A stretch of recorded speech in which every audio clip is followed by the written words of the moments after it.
Hello, and welcome to Come Play With Us, a spooky storytelling podcast. My name is Leela, and I'm joined by my evil twin, Ruby.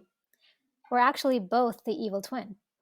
We're both writers with non-writer day jobs. We believe in the power of great storytelling, so we've invited guests with the challenge of weaving a tale about real-life hauntings and paranormal activities with the sole purpose of scaring the shit out of us. We'll rate them to see how they've done. Our ratings go a little something like this: scared shitless,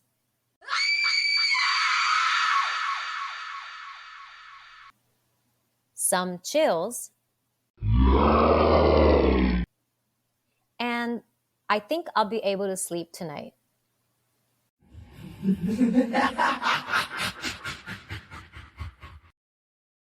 Hi, everyone. Thanks for tuning in, or I guess downloading. Downloading in. Downloading in. Today, Ruby's going to tell me and our special guest, Renata, a story to try and scare the shit out of us. So I'm excited. Let's see what you got. I'm really excited. I really wanted to share this story with Renata because I have a feeling that Renata has an affinity for haunted objects. I don't know. I've just decided that you do. Is this true? What sort of affinity? I don't know. Well, I guess maybe not affinity, but maybe like you're more apt to be scared by a haunted object, maybe. I think that's probably true. I tend to avoid actually scary stories because I'm easily scared. Well, let's hope that you're easily scared in this situation. But you enjoy true crime. I do. That's not as scary to me for some reason. For me, true crime is only scary when it's like you have like serial killer stuff because whenever it's like someone was kidnapped and held in a dungeon for like 30 years and then they finally escaped, like that's the one that scares me where I'm like, I don't want to ever walk outside ever again. You know? But the true crime doesn't scare me. The Ted Bundy Netflix documentary, I was so freaked out after watching that. So I don't have all my lights off because I'm kind of creeped out today.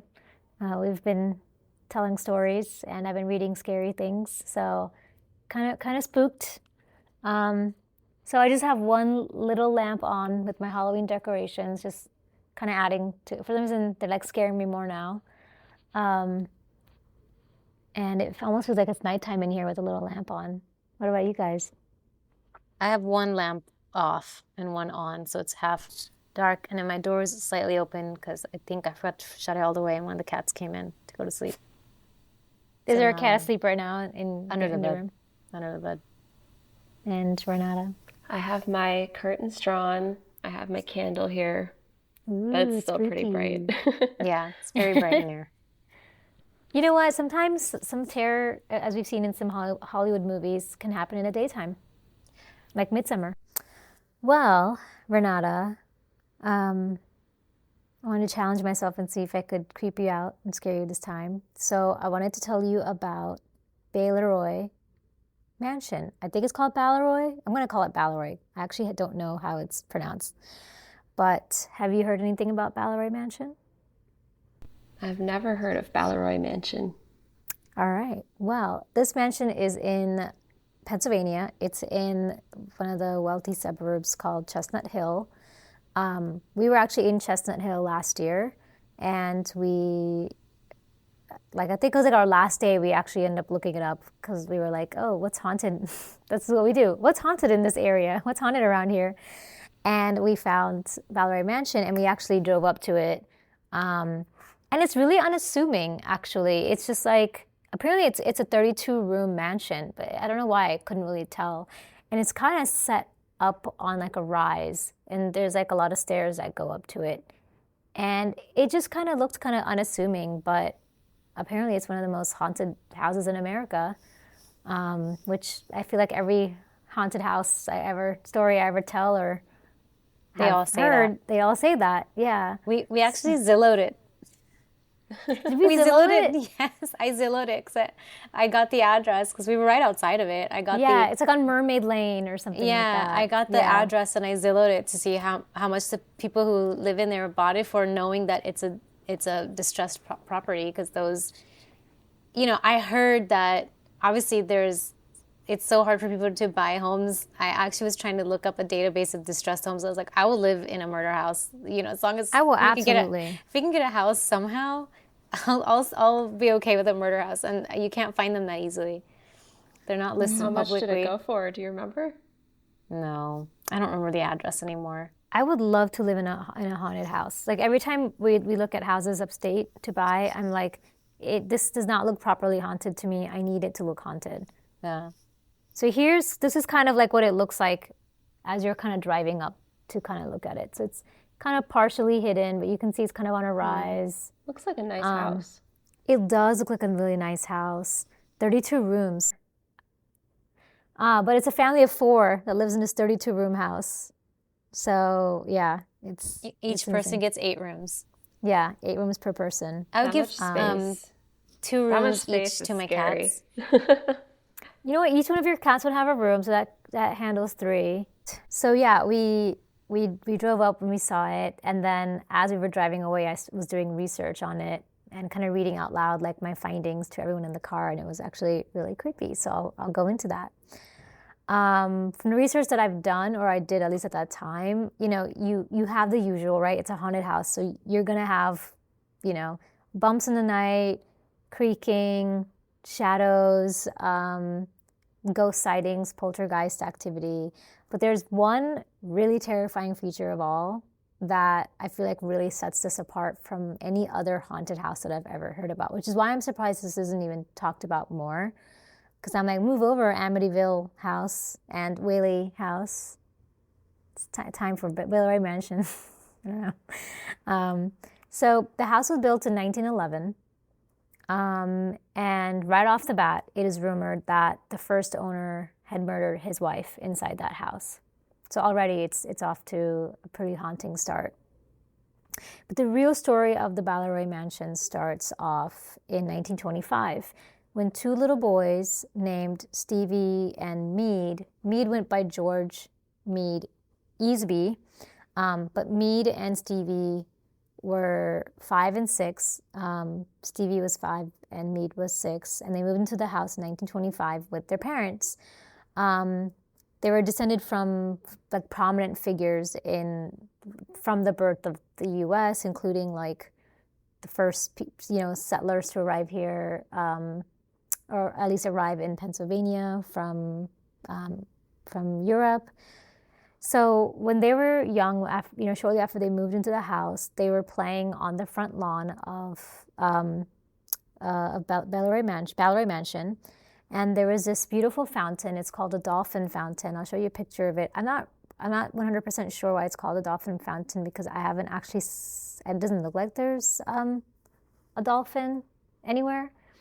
But they were playing in this fountain right here, right outside or around this fountain, and while they were playing, Mead, the older brother, saw his younger brother's reflection right here in the water. Just to describe this fountain, it's actually quite a skinny fountain with a beautiful sort of pedestal, and then water that sprays out from above it. Doesn't look very large, but it's very striking. It's very beautiful. And as they were playing, Mead saw his younger brother's reflection in the fountain, and then his little brother's face seemed to morph into that of a skull. And then it was gone. And his own reflection was not changed. It was just Stevie's, his little brother. Not too long after, his little brother Stevie kind of became obsessed with the fountain. He became just like, I don't know why, but he was just obsessed with it.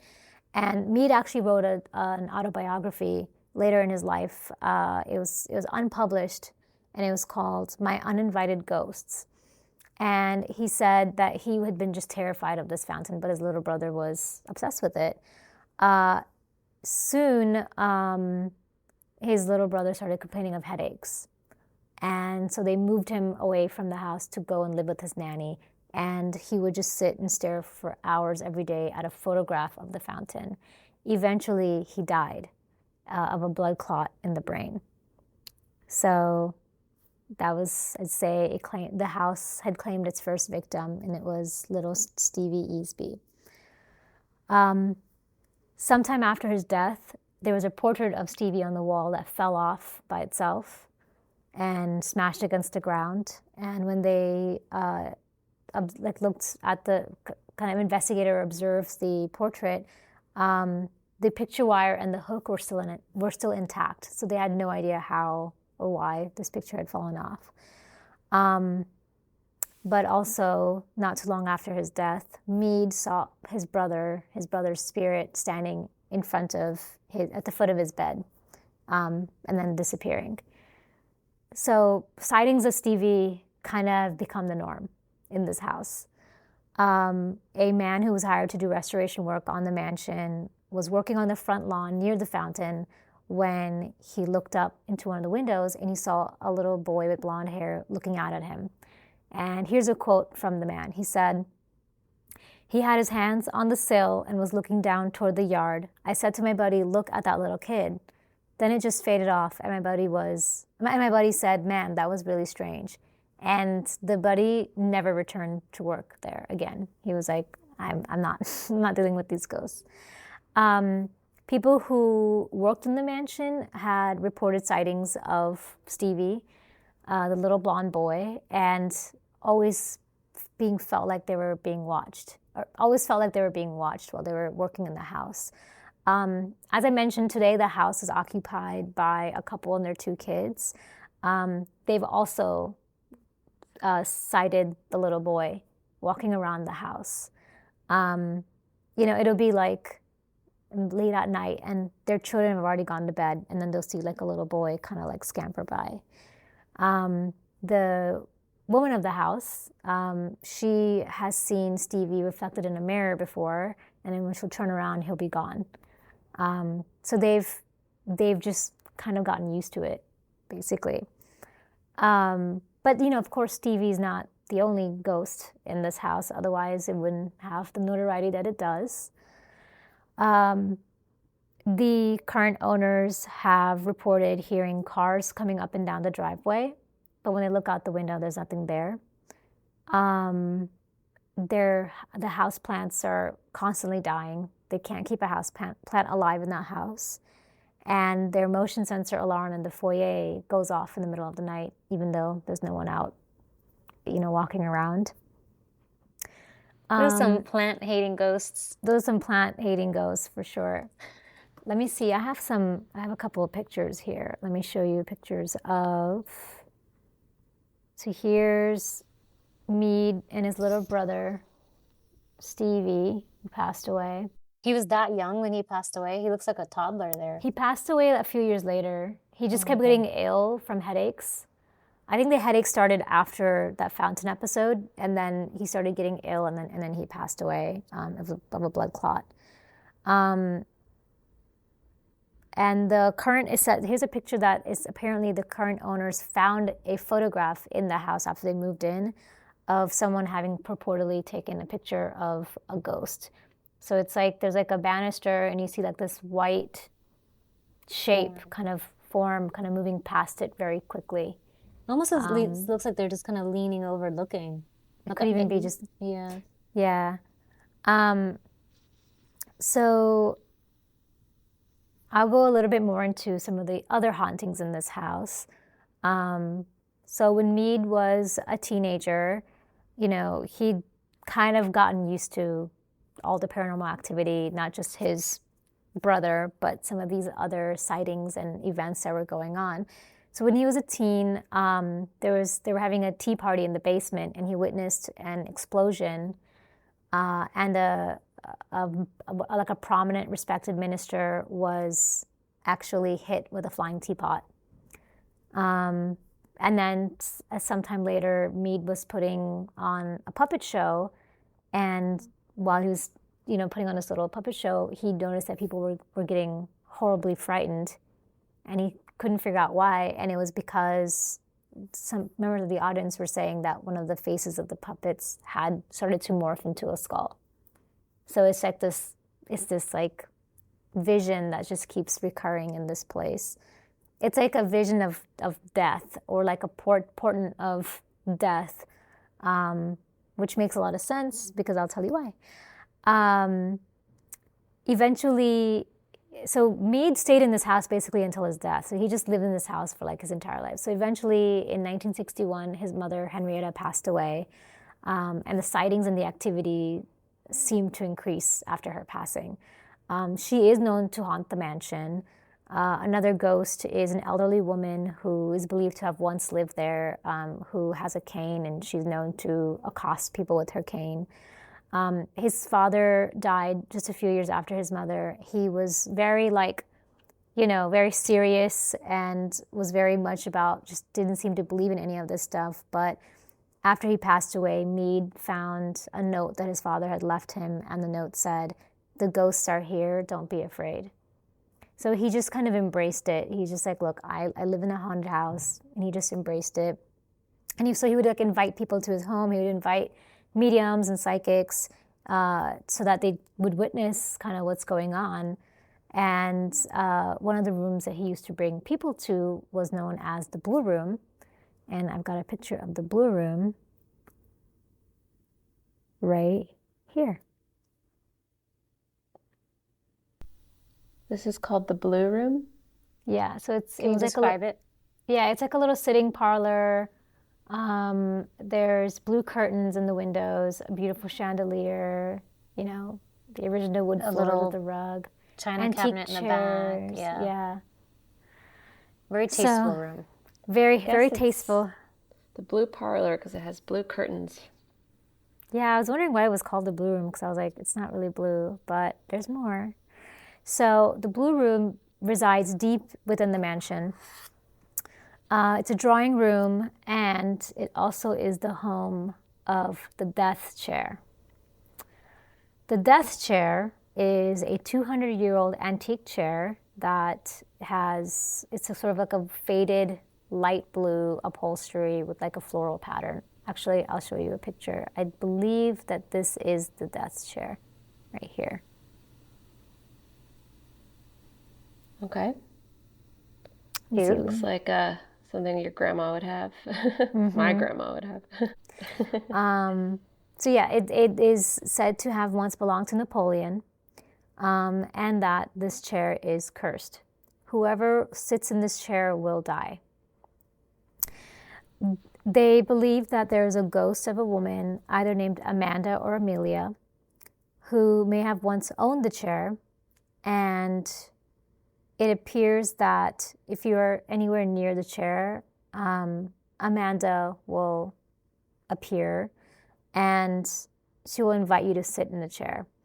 There have been at least 4 people who have died from sitting in that chair, including Mead's housekeeper, one of his cousins, and Paul Kimmins, who was a curator at Baleroy and died within 2 weeks of sitting in the chair of heart failure. He had been telling people for days that he had been being followed around by the spirit of Amanda, that she had followed him from that house to his own home. It is believed that the spirit that's possessing the chair appears in a red mist in and around the chair. And what actually ends up killing you is that red mist, that after you sit down, it kind of invades you and it slowly suffocates you until you're dead. Even though, as I'd mentioned, Mead had been sort of like at peace with just, okay, I have a haunted house, he was truly terrified of this actual blue chair, to the point where he was like, he forbade anyone of sitting in it. He was just like, not only that, but he's like, he warned people not to get too close to the chair. And if a woman approached them, Amanda or Amelia, and invited them to sit, just to not listen to her and get as far away as possible. One of the ways that it is said that she would draw you into the Blue Room is she would start opening and slamming doors with like a violent force that would then frighten people away from these doors and kind of pull them into the blue room. And then eventually she would draw you to go and sit in that chair so she could then claim you. A little bit more about Paul Kimmins, who was one of the people who died after sitting in the chair.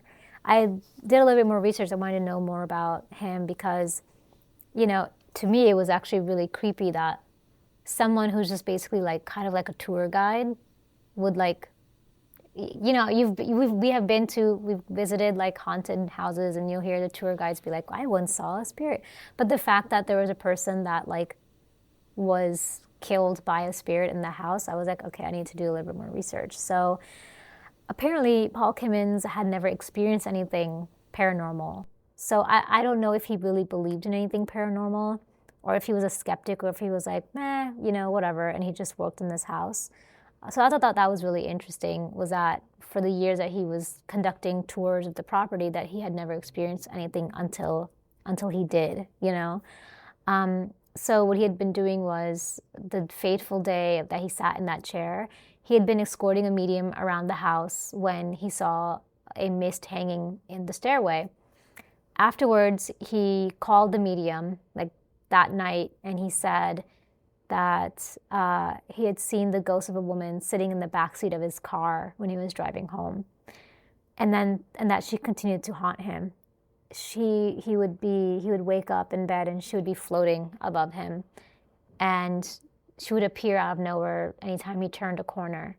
So she had attached herself to him. He just became completely sick with fear and paranoia, and eventually he was found slumped over in the blue room in the blue chair, and then he died a few days later. So Mead... When was that? Was that recent or? 1972. 72. Yeah, 1972. And Mead was still alive. Mead didn't die until 2005. He lived to quite an old age in that house.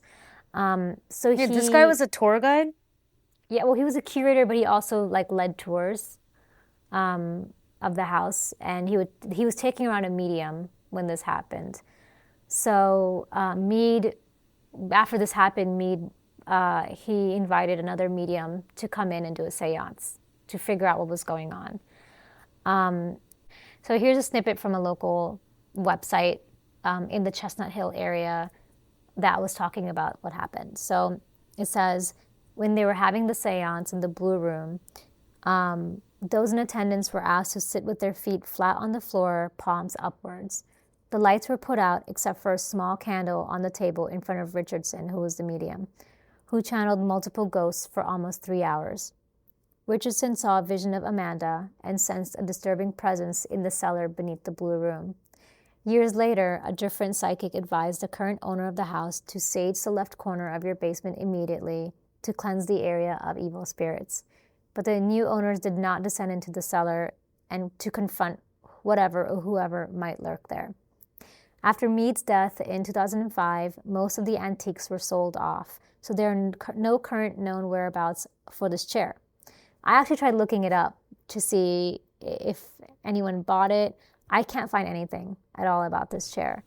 So that actually freaks me out because I don't know where it is, where it's sitting, who owns it, who sat in it. Do not sit in antique chairs. Because what if it's like Chucky, where, that one of the Chuckies where he, I guess, gets burned up or something, but or he gets melted in something, and then that goes into making more Chucky dolls. So he ends up still being able. So what if that wood was salvaged? Like basically, we'll have him at Chucky. Yeah, so it's just spread around. So where do we think it is right now? Because for me, I have a few theories. It could be someone bought it, and then maybe there are people that died, and then they have it maybe locked away somewhere in an attic or somewhere else. It could have also been destroyed or buried after claiming more lives. Or is it sitting around in an antique store, just waiting to be sold and waiting to claim more lives to take its next victim? So I guess my question is, I don't know if you like antiquing, Renata, But so you do like antiquing. I feel like you said that you did. I like thrift shops. I don't know. Yeah. So what will you do if the next time you're antiquing and you come upon a faded blue chair and a woman approaches you, a very sweet and friendly woman, and invites you to try it out and take a seat? What would you do? Would you take her up on it? After hearing the story, I think I would not, absolutely not take her up on it. But I've seen the picture now, so I know what to look out for. Yeah, and also for me, it's like, I'm like, it's easy to be skeptical, but I'm like, okay, but even any skeptic, if they brought that chair out and you knew that 4 people had died after sitting in it, and you knew one of them was very vividly was talking about what was happening before his death, even if you're a skeptic, would you sit in that chair? No. And for me, and that's what scared me about this, was knowing myself and how sometimes I can be like, I want to invite the ghosts in my life. Like, this is one of those things where I'm like, I would not sit in this chair. Like, any antique chair that I saw that had that faded blue floral upholstery, I would not sit in it. Because I'm like, that could be your opportunity to debunk the lore. No, I only want to sit in new chairs. Or is it worth it to risk it and find out if this truly is the death chair or not? I don't know why, because I mean it could have ended up at a antique store, and if I saw that chair, I'd be like, okay, not to be mean to the chair, because I don't want the chair to haunt me, but basically it's like, I do not have any. I don't have any space in my living room for more furniture, but even if I did, I would not buy that chair. It's so rickety and old. But people, you can buy it. You can have ugly. it, like, you can restore it. I mean, it is like an antique. But I just from don't think, like, Napoleon. even if I had a house and I was trying to, like, do some interior decorating, I would not get old ass furniture. I just don't, like, because old furniture also wasn't comfortable. Like, that's not a comfortable chair. I'm sure a skeptic would be like, it's because it's uncomfortable and someone gets a blood clot. Well, for me, I think what scares me so much is I had never heard about this death chair till like a year ago. And I'm so surprised because this is actually a pretty creepy story of a haunted house in the US that I feel like just isn't told enough. And that's a very haunted house that has led to actual deaths by the spirits. And I know, like, I've told the story of the Whaley House, there's Amityville Horror, things like that. But they haven't really claimed lives. It's always just really scary because things go bump in the night. But this is a haunted house that has an object that has claimed actual lives, And at least 3 of the 4 were, like, confirmed to have sat in the chair. So for me, like, because I'd never heard about this, now I'm like, I don't want to buy anything from an antique store because you don't know what the story is behind it. Like, I'll take a haunting, but not like a cursed object that will cause death. I'm going to say chairs are spooky because I feel like we sit in chairs all the time without thinking about it. Like, you go to a restaurant, you go to a doctor's office, like, now I'm going to think twice, thanks, Ruby, every time I sit in a chair. I know, Like, I was is just this a talking about haunted antiques, chair? but now I'm like, now all chairs are scary. Yeah, you don't know. You don't know the history. You ever, like, get on the subway and sit in a seat and it's, like, previously warm from someone else sitting there? I always look at the seat before I sit in it to make sure there's not, like, gum or worse. I do too, but I also don't mind when it's warm. I don't know why. Maybe I'm weird. But I don't mind that it's warm. But yeah, we spend a lot of time in chairs. All right, so our ratings, as a reminder, the least scary is, I think I'll be able to sleep tonight. The medium scary is some chills. And the most scary is scared shitless. So, Renata, you want to go first since you're our guest?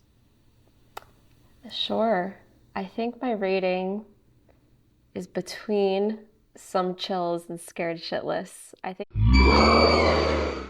you actually scared me pretty good. I think better than the last one that we did. Yay! She wanted to get you this time. I did, yeah. Yeah. The idea of a haunted chair is really creepy, and I think especially the story of the tour guide Something about it being set in modern times and people not knowing how he died, he was just found slumped in the chair, is scary. Well, I think it's supposedly a heart attack, but what caused it? Right. Why You why know? did it happen Sure. when he was in that chair? Yeah. And like, why was he brought back to sit in that chair? And why was he found in that chair? You know? Yeah. Yeah.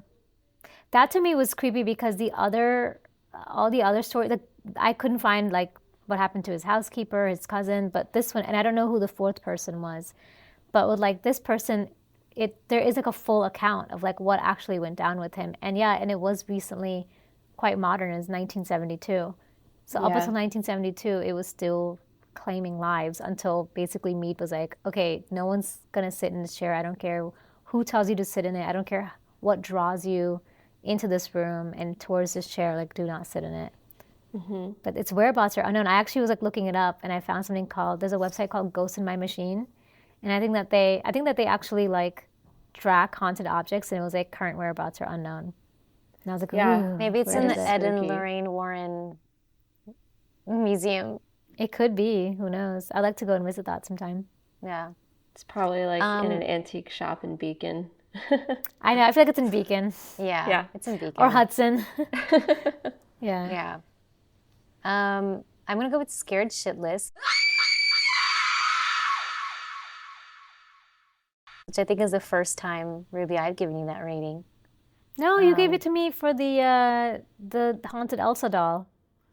There's a haunted Elsa doll. Yes, lately I Renata. have been bestowing some scared shitlisses to you, so Yeah. kudos. Yeah, I mean, it has everything that scares me: haunted house, haunted objects, scary or scary ghost ladies that tell you to do stuff, you do it and you die. The fountain was really scary. In fact, when you said to Renata you're doing it on a haunted object, I thought it was the fountain. I thought we were gonna Yeah. you had me in the first half, Yeah. and then I you had made me in you the guys think second it was half too, actually. Yeah. So I don't know if the fountain is still there. I think it might actually still be there. But yeah, what's interesting to me is like I said, what scared me the most about this was I am someone that's like, bring it on. But then if someone brings me a blue chair and says, 4 people who sat on this chair have died, do you want to try and debunk it? I'd be like, no. no, I And the would fact not that take I that would say challenge. no tells me that I am actually scared of this chair. Yeah, no, I would not take that challenge. I'm okay Yeah. with that. I just had like my plant light turn off and then like a noise and then another noise that followed right like over like in this area. Telling of you, my dude, every apartment. time we record the podcast, stuff happens. Creepy stuff happens. Yeah, I saw your light go dark. Yeah. It's my No. plant light. Yeah. All right. Well, thank you so much, Ruby, for mostly scaring us shitless. I think Renata's gonna be thinking about it later, and then she might end up changing her rating to go Definitely higher. checking but my chairs. Definitely checking my chairs. yes, You just never know. Honestly, at this point, I was like, I will never know if, like, again, I'm okay with buying like a haunted object. I would love to buy a haunted object, but not one that actually like kills. Like, I'm not interested in that at all. So, Yeah. you never know. I'm not interested in any haunted object. thank you so much for your story, Ruby. Yeah, thank you, Ruby. Thanks so much for listening. If you'd like to get in touch, you can reach us at podcomeplaywithus@gmail.com. We'd love to hear from our listeners. So if you have real life ghost stories or paranormal encounters and you think it'll scare the shit out of us, please send them in. Until next time, goodbye. Bye.